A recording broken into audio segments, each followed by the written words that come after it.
Bonsoir, il est 22 h sur Télé Djibouti. Bienvenue dans cette édition de ce jeudi 26 octobre. Au sommaire de l'actualité.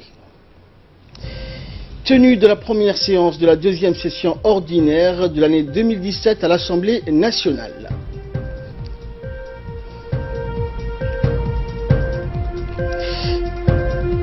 Également donc dans l'actualité des nouvelles internationales vous seront présentés également à la fin de cette édition.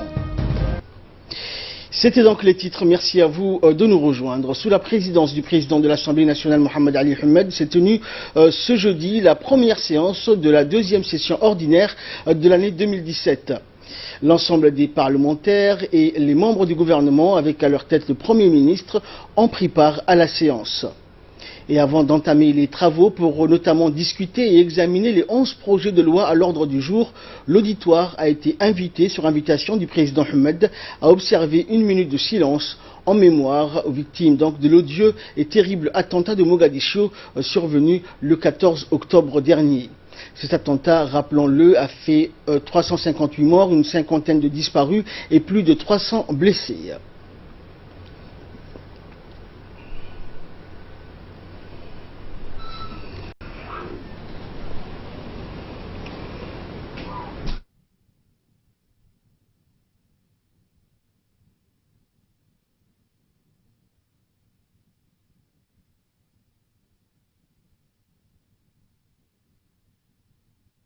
Aux familles de ceux qui ont perdu la vie le samedi 14 octobre 2017 à Mogadiscio et mes vœux de rétablissement à ceux qui ont été blessés et qui souffrent dans leur chair. J'exprime notre solidarité et notre profonde amitié aux autorités de la République fédérale de Somalie et notre amitié la plus profonde au peuple somalien.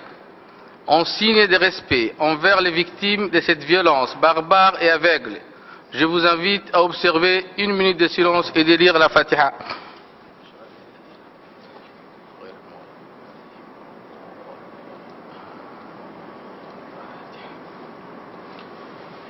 Merci. Et durant cette première séance ordinaire, 11 projets de loi ont été examinés et discutés. Les parlementaires ont examiné et discuté ces projets de loi qui ont toutefois fait l'objet de larges discussions et débats entre membres du gouvernement et députés. Bien évidemment, les ministres sont intervenus tour à tour pour défendre leurs projets. Et à l'issue d'intenses débats, les 11 projets de loi ont été adoptés à l'unanimité par l'Assemblée à l'issue de cette séance. Le gouvernement était d'ailleurs représenté à cette séance par le Premier ministre Abdelrahman Kamil et le ministre de la Défense chargé des relations avec le Parlement, Ali Hassan Bahdon. Et lors de cette séance ordinaire, plusieurs questions concernant entre autres la ratification de différents projets de loi qui ont été posés donc au Premier ministre Abdelrahman Kamil. Elles concernent notamment la loi sur le travail maritime et celui du protocole relatif à la Convention sur le travail forcé. Merci, Monsieur le Président. D'abord, je voudrais donc répondre à la première question de l'honorable député. Le gouvernement, d'ailleurs, ce qu'elle compte faire, c'est créer une école de pêche. Il faut passer par la formation. Parce que le fait d'avoir une embarcation avec un petit moteur et pour faire aller pêcher quand bon vous semble, ce n'est pas ça la pêche. Ce n'est pas ça l'économie de la mer. Il faut passer par une formation et c'est ce que nous comptons faire.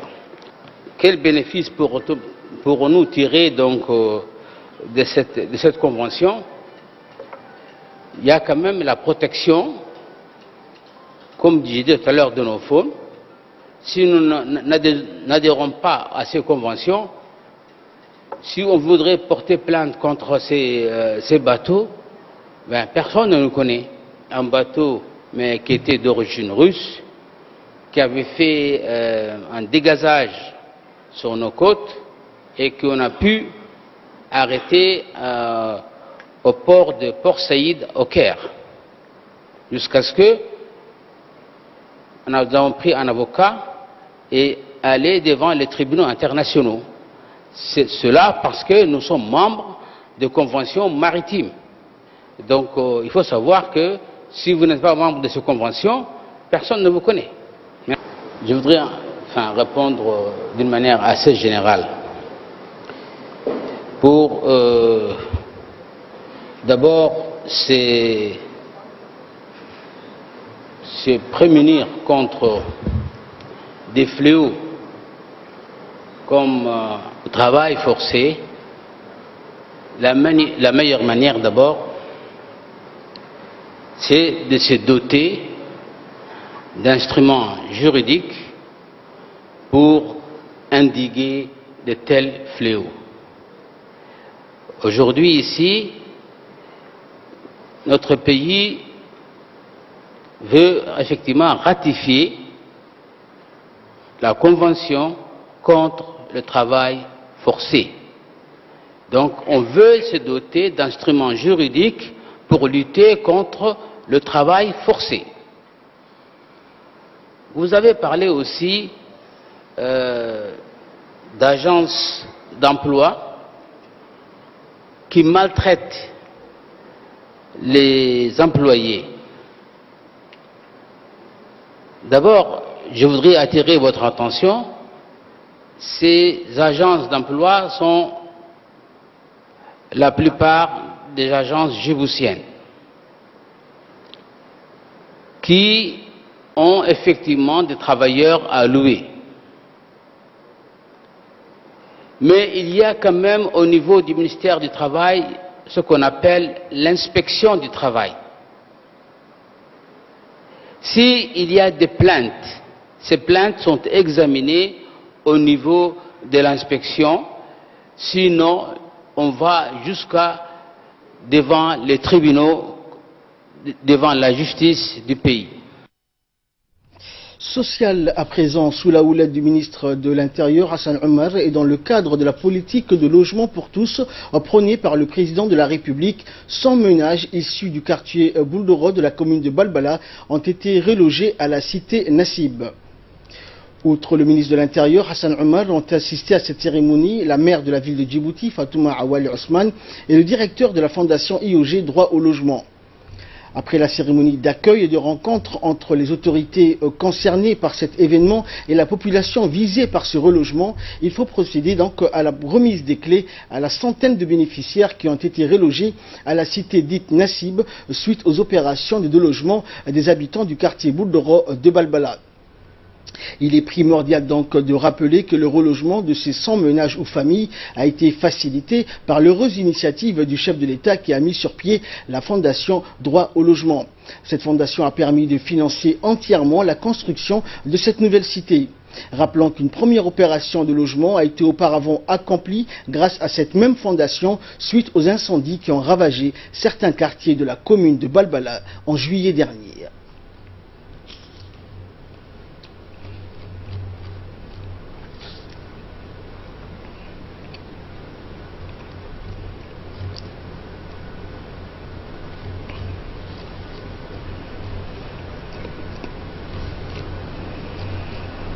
Et après la distribution des clés, nous avons voulu savoir qui sont ces bénéficiaires, où est-ce qu'ils travaillent, et quelle est leur situation familiale ou professionnelle. Notre collègue Mohamed Abdelrahman a suivi une des familles dans ce qui sera désormais leur nouvelle demeure. Reportage.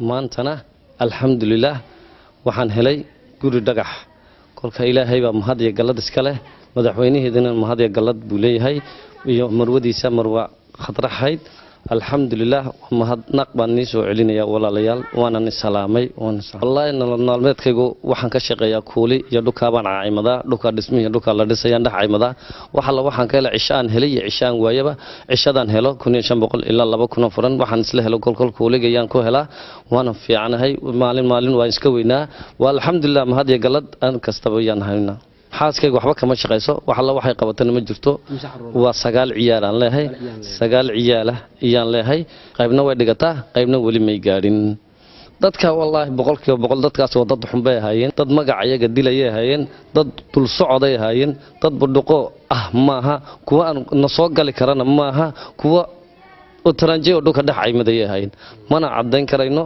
kuwaasi kuwa nala midana ma ahaanaya kuwa wadaninimada iskoolka dhakhtarada waxa oo dhanba gubaya kuwa tali kala ma noqon karo qoysaska kala Toujours en nouvelle nationale, le ministre de la Santé, Dr Jamal El-Mouki, a reçu aujourd'hui dans son cabinet une délégation de la Banque mondiale composée du représentant résident à Djibouti, de la Banque mondiale à Toussek et du directeur régional Ernest Massia. L'entrevue s'est déroulée en présence du secrétaire général du département, de la directrice de la coopération internationale, de la directrice mère et enfant, du directeur de l'unité de gestion du projet et du directeur des régions sanitaires.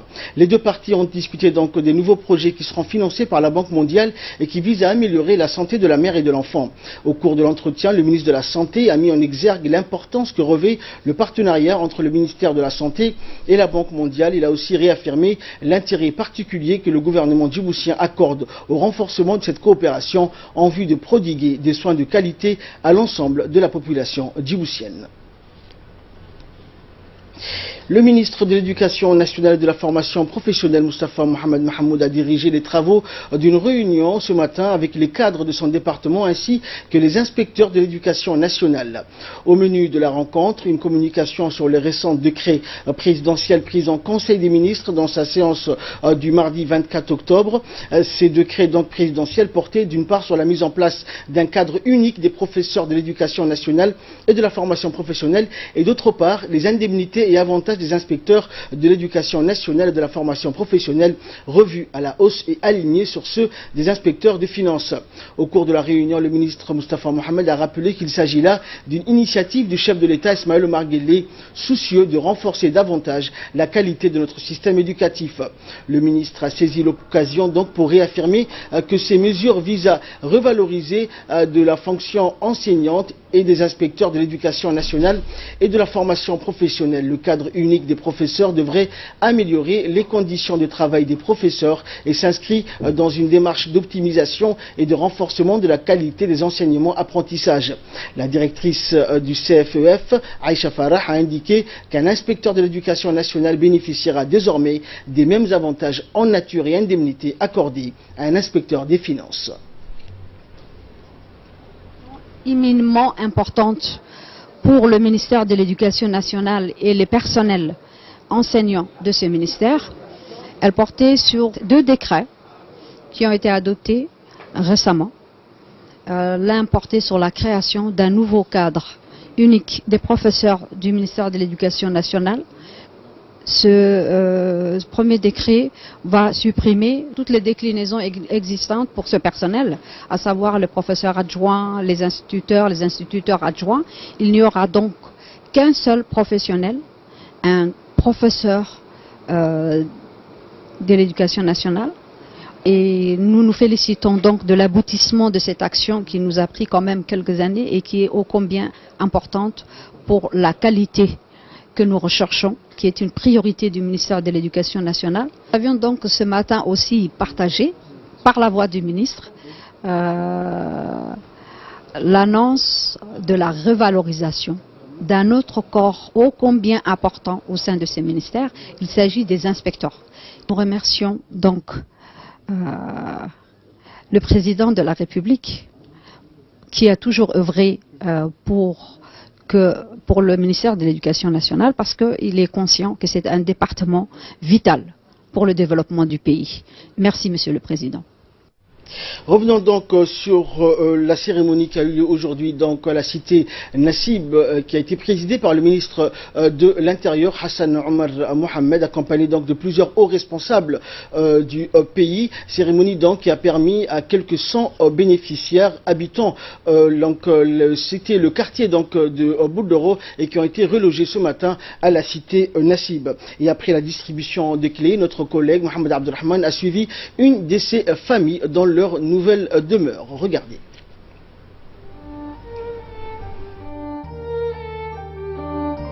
La famille Mohamed Omar Bourale, composée entre autres de 2 parents et de 9 enfants, se sont vus attribuer ce logement en dur offert par la fondation IOG. 5 de ces enfants sont en classe au moment où le reste de la famille découvre la nouvelle demeure. Le père explique à la famille qu'il s'agit là de leur nouvelle maison. Mohamed Omar Bourale est aide ouvrier, appelé aussi coulier. horta ilaahay baa mahadda koobaad leh mahad iyo gallad leh talabaad madaxweynaheena Ismaaciil Cumar Geelle ayaan mahad iyo gallad siinayaa. Je travaille pas tous les jours, mais lorsque l'occasion se présente, je gagne 2000 francs par jour. Mais ce n'est pas toujours que j'ai du travail, c'est le seul revenu dont nous disposons. Ce revenu se chiffre entre 17 000 et 20 000 francs par mois que j'élève mes 9 enfants, dont 5 sont à l'école. Mais aujourd'hui, grâce à la fondation du président de la République, ma famille et moi avons un toit sur la tête. Avant, je campais dans un terrain vague à Bouldro, occupé illégalement. Heureusement, je suis djiboutien et la fondation IOG m'a octroyé ce logement. Grâce à la fondation IOG, 100 familles, dont celle de Mohamed Omar Bourale, ont été relogées aujourd'hui dans cette cité et ont quitté le taudis de Bouldoro.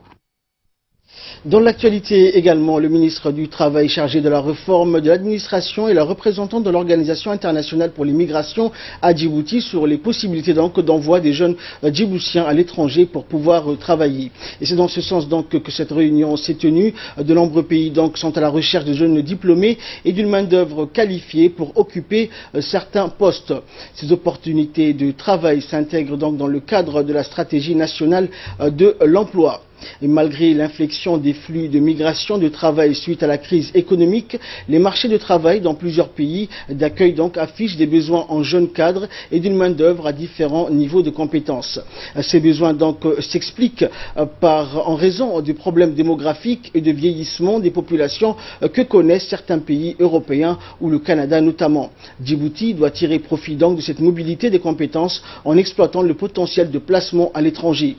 Et dans cette perspective, l'ANIFIP vise à explorer les possibilités de partenariat avec les employeurs canadiens afin de créer des canaux spécifiques pour promouvoir les placements au Canada et plus particulièrement au Québec. Cette rencontre donc entre le ministre et la représentante de l'OIM a permis de mieux comprendre les perspectives immédiates de rapprochement avec le Québec dans le domaine de la migration de travail. Un projet pilote donc suivra sous peu. Et nous allons parler à présent de la défense. Après un déplacement effectué la semaine dernière dans la région d'Obok, le ministre de la Défense chargé des relations avec le Parlement, Ali Hassan Bahdoun, s'est rendu hier dans les localités de Margoïta et Assaguila, situées dans la région de Tadjoura. Et pour nous en parler, pour nous en dire plus, Fardous Hussein est avec nous sur ce plateau. Bonsoir Fardous. Bonsoir. Donc qu'est-ce qui explique ces déplacements, Fardous? En fait, donc, comme vous le dites, le ministre effectue ces déplacements pour être à l'écoute de ces populations les plus reculées du pays et donc qui sont en contact permanent avec les autorités et même les forces armées qui ont pour principale mission de sécuriser les frontières et sauvegarder l'intégralité territoriale. Le ministre s'est rendu successivement dans les localités de Margota, Hassaïla, la tête d'une forte délégation comprenant le ministre du Commerce, Hassan Humed, du ministre délégué chargé de la décentralisation, Hamadou Mohamed Aramis, ainsi que M. Omar Adan et Fatouma Mohamed Kamil, député de la région de Tadjoura. Bien évidemment, les officiers supérieurs du haut commandement militaire faisaient partie de cette délégation et étaient menés donc par le chef d'état-major général des armées, le général Zakaria Cher Ibrahim. Il comprenait également le général Tahir Mohamed Ali, chef d'état-major à la défense et plusieurs autres officiers supérieurs. Dès leur atterrissage sur l'aérodrome d'Assaguela, la délégation a été accueillie par le lieutenant-colonel Ali Shahim Daoud, commandant du régiment interarmé de Tadjoura, le sous-préfet de Dora, Abdallah Kamil Ali, ainsi que les Hoka, les notabilités de cette région. À travers ces déplacements, le ministre de la Défense veut donc s'imprégner des conditions de vie des populations qui participent à la sécurisation des régions et des moyens militaires et logistiques des unités déployées dans ces régions les plus éloignées. À Margota, tout autant qu'à Sahela, la délégation ministérielle et parlementaire s'est également longuement mise à l'écoute des populations vivant dans ces secteurs qui ont exprimé leurs besoins et donc prioritaire. Le ministre a également demandé à la population et aux militaires de travailler de concert pour une parfaite harmonie, pour que la paix et la tranquillité continuent à régner dans cette région. Merci Fardous pour toutes ces explications. À Assaguela, donc, le ministre de la Défense chargé des relations avec le Parlement, Ali Hassan Bahdoun, a présidé une cérémonie de remise de médailles pour les mérites accomplis à 3 militaires. Ces derniers ont à la fois bien servi le corps militaire auquel ils appartiennent, tout autant les populations vivant dans le secteur par des actions civiques et humanitaires. Les militaires donc ont préparé par la suite un déjeuner en l'honneur de la délégation conduite par le ministre de la Défense. Au cours de ce repas, le lieutenant-colonel Ali Shahim Daoud, chef de corps commandant le régiment interarmé de Tadjoura, a fait un exposé sur la situation et les moyens déployés de l'armée. Il a en outre fait un tour d'horizon des actions entreprises en faveur des civils et aux populations rurales de cette région. Les réalisations phares de ce régiment, le RIAT de Tadjoura, sont notamment l'éducation, la lutte contre les malfaiteurs, le secours à la population par la fourniture d'eau, de soins, entre autres. Cette visite a été également l'occasion pour la délégation ministérielle de s'imprégner des besoins de cette région reculée. Elle a pu aussi constater donc la parfaite entente et coopération entre civils et militaires. Restons également dans le domaine militaire où a eu lieu ce matin une grande réunion entre les officiers supérieurs du haut commandement militaire avec les officiers détachés au sein des ambassades étrangères à Djibouti en tant qu'attachés de défense. Cette réunion, qui a été présidée par le général Zakaria Cheikh Ibrahim, s'est déroulée au mess des officiers des armées. Le mess Hassan Bassouma était présent à cette réunion donc de haut niveau. Les attachés de défense des pays comme la Chine, la France, le Japon, la Turquie, les États-Unis, le Soudan, l'Angleterre, l'Italie, l'Australie, les Pays-Bas, la Suède, le Canada et enfin l'Éthiopie. Et avant la réunion, les attachés de défense des pays amis ont salué un à un le général de corps d'armée Zakaria Cheikh Ibrahim en présence de son conseiller, le général de division Hassan Ali Kamil et le général Tahir Mohamed Ali, chef d'état-major à la défense.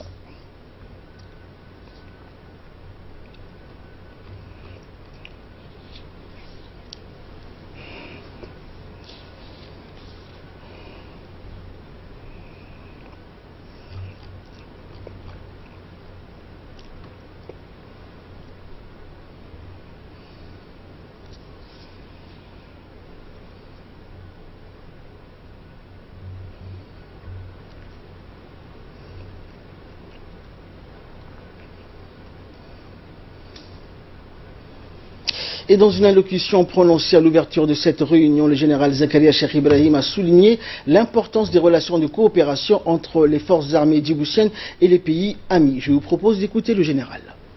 Je voudrais tout d'abord vous souhaiter la bienvenue et vous remercier d'avoir honoré de votre présence à cette réunion. Pour ceux d'entre vous qui résidaient en dehors de la République de Djibouti, je vous remercie également pour le temps et le trajet que vous avez fait, signe de l'importance que vous accordez à notre coopération. Notre pays, terre de rencontres et d'échanges, a vocation à perpétuer sa tradition de longue date. C'est dans cette optique que s'inscrit la rencontre d'aujourd'hui. En effet, pour la deuxième fois, nous recevons les attachés de défense des pays amis accrédités à Djibouti dans le but d'échanger des points de vue afin de renforcer notre lien de coopération militaire. Je souhaite que les discussions d'aujourd'hui soient fructueuses et donnent lieu d'excellents résultats. Dans ce monde, aucun pays ne peut gérer seul tous les défis. C'est la raison pour laquelle nous devons travailler ensemble et monter des activités de coopération réelles. Sachez aussi que l'état-major des forces armées djiboutiennes ne ménagera aucun effort pour apporter tout son soutien dans l'exercice de votre noble mission de promouvoir les relations de coopération militaire bilatérale entre nos armées. Je vous demande, messieurs les attachés de défense, de bien vouloir transmettre mes salutations les plus chaleureuses à vos chefs d'état-major respectifs. Je tiens à saluer tous les personnels de mon état-major qui ont apporté leur contribution à la préparation de cette importante rencontre. En premier lieu, le directeur des relations internationales et ses personnels. Bonne continuation et un agréable séjour parmi nous. Et page de nécrologie pour clore l'actualité nationale, nous avons le regret de vous annoncer le décès de Mme Dahabo Farah Aynan, survenu donc hier à Hayablé, âgée de 83 ans. La défunte donc Dahabo Farah laisse derrière elle une nombreuse famille, dont 8 enfants et plus de 70 petits-enfants. La défunte était la mère de notre collègue Mohamed Abdillahi Sahala, animateur à la radio de Djibouti.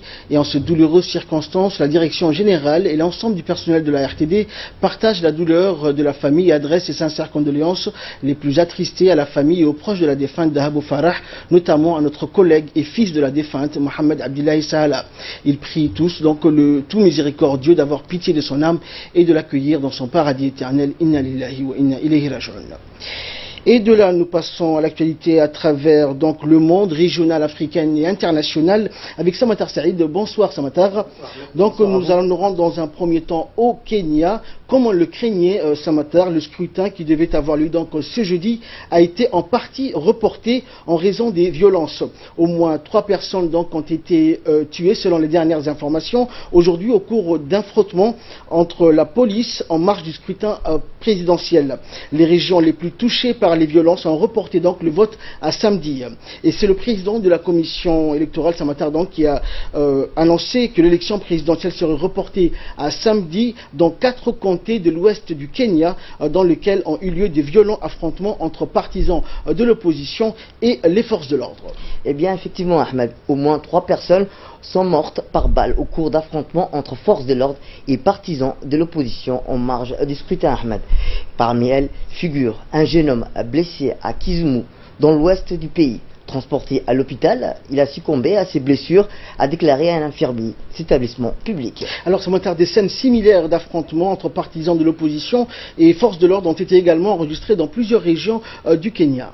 En effet, à Migori, toujours dans l'ouest du Kenya, plusieurs centaines de jeunes étaient rassemblés au bord d'une grande rue jonchée de débris et des barricades en flammes, selon des images de la chaîne télévision kenyane. À Kibera et à Matare, 2 bidonvilles de la capitale Nairobi, la police a tiré des grandes grenades plutôt lacrymogènes. Des protestateurs ont allumé des incendies à Kibera tôt dans la matinée. À Matara, une église a été attaquée au cocktail Molotov et un électeur a été pris à partie. À Mombasa, sur la côte de l'océan Indien, l'on pouvait avoir des pneus et des gros morceaux de bois incendiés sur la grande avenue. Le candidat de l'opposition, Raila Odinga, a finalement décidé de ne pas prendre part à ce second scrutin pour protester contre l'absence des changements au sein de la commission électorale. Il a appelé ses partisans à boycotter le vote. Le président sortant, Uhuru Kenyatta Ahmed, qui fête jeudi son 56e anniversaire, de leur assurer de l'emporter face à 6 candidats mineurs mais sa victoire annoncée fera certainement l'objet de recours devant la justice. Depuis le 8 août dernier, une cinquantaine de personnes ont été tuées dans les violences politiques, en majorité par les forces de sécurité. Et il faut rappeler, Samatar, que le scrutin d'aujourd'hui fait suite à celui du 8 août dernier qui avait donné gagnant le président sortant Uhuru Kenyatta, mais avait été donc invalidé pour irrégularité par la commission électorale et le Conseil constitutionnel. Et direction la Centrafrique à présent, où le secrétaire général de l'ONU, Antonio Guterres, condamne la manipulation de la religion. En visite donc à Bangassou, en Centrafrique, le secrétaire général de l'ONU a rencontré hier des casques bleus et des populations menacées par des anti-Balaka. Il a notamment exhorté les leaders religieux à condamner les violences à Matar. Effectivement, Ahmed, sur place, il a rendu un hommage aux 9 casques bleus tués entre mai et juillet 2017 dans cette même ville. La visite du secrétaire général intervient dans un contexte tendu où les casques bleus tentent de parvenir à l'attaque par les milices anti-Balaka. D'un peu moins de 2000 déplacés musulmans qui ont trouvé refuge dans une semaine catholique de Bangassou. Antonio Guterres a rendu visite à ces déplacés, condamnant la manipulation de la région par centaines. Prenant la parole, et nous allons le voir dans quelques instants, le secrétaire général des Nations Unies, Antonio Guterres, a exhorté tous les leaders religieux, communautaires, centrafricains de cesser les hostilités. Musulmans et chrétiens doivent plutôt vivre ensemble, a-t-il martelé. Suivons ses propos. Et il y a une grande volonté du président et du gouvernement de promouvoir une véritable réconciliation. Et je fais appel aux leaders religieux et aux leaders communautaires pour qu'ils parlent d'une façon très nette en condamnant toutes les exactions, toutes les formes de violence, surtout par des groupes qui invoquent des identités religieuses qui n'ont aucun sens. Musulmans et chrétiens doivent vivre ensemble, il n'y a aucune raison pour les opposer. Eh bien, Ahmed, il faut noter que lors de cette visite, le secrétaire général des Nations Unies, Antonio Guterres, a également rappelé qu'il avait demandé l'envoi de 900 casques bleus supplémentaires en Centrafrique. Et enfin, donc en Indonésie, ce matin, un incendie suivi d'explosions a détruit donc ce jeudi une usine de feux d'artifice à la périphérie de la capitale Jakarta, faisant au moins 47 morts. Une enquête a été ouverte dans ce sens par la police pour en déterminer la cause exacte. C'est malheureux, mais cet incendie s'est déclaré dans un complexe industriel à Tangerang où travaillaient 103 ouvriers. Les pompiers ont lutté pendant plusieurs heures contre les flammes avant d'éteindre le feu en fin de matin-après-midi. Nous avons découvert 8 nouveaux corps, soit 47 morts au total. Nous ne connaissons toujours pas avec certitude le nombre de personnes dont les sont nouvelles, a déclaré le chef de la police de la ville de Tangerang où s'est située l'usine. Un pompier sur place indique que les victimes avaient été calcinées et ne pouvant être reconnues. Ceux qui sont morts sont complètement brûlés, totalement méconnaissables, a déclaré ce pompier. Selon des images de la télévision indonésienne, les bâtiments de l'usine sont en partie effondrés, des véhicules ont été calcinés, un épais nuage de fumée noire s'est dégagé dans l'atmosphère. L'usine, un complexe proche d'un quartier résidentiel, était opérationnel depuis 6 semaines, a déclaré un responsable du district. Une enquête est ouverte, a indiqué par ailleurs la police indonésienne. Merci Samatar pour toutes ces précisions. Et pour clore cette édition, votre image du jour porte aujourd'hui sur des parties de notre chère planète bleue qui ne voient jamais le soleil et pourtant on y vit et même très bien. Qui dit absence de lumière dit forcément absence de toute forme de lumière comme la lumière du jour ou de la nuit ou encore celle de la lune ou des étoiles. Et dans cet environnement, chacun dispose de sa propre lumière afin de se repérer et pour se diriger pour tout ce besoin. Ce monde-là, le voici.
dont il s'agit des fonds abyssaux où la faune, comme vous l'avez vu, s'est inventé un mode de vie répondant à ses besoins.